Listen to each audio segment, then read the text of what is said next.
Mưa gió thế này liệu có hỏng thép được không các cháu? Đấy là cái lo lắng của bác chủ nhà.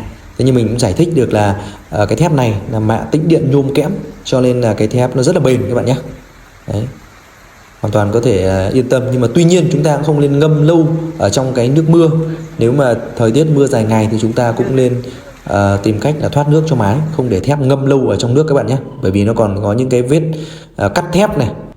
Các bạn có nhu cầu thi công mái ngói thì hãy để lại số điện thoại hoặc liên hệ vào số hotline của bên mình nhé.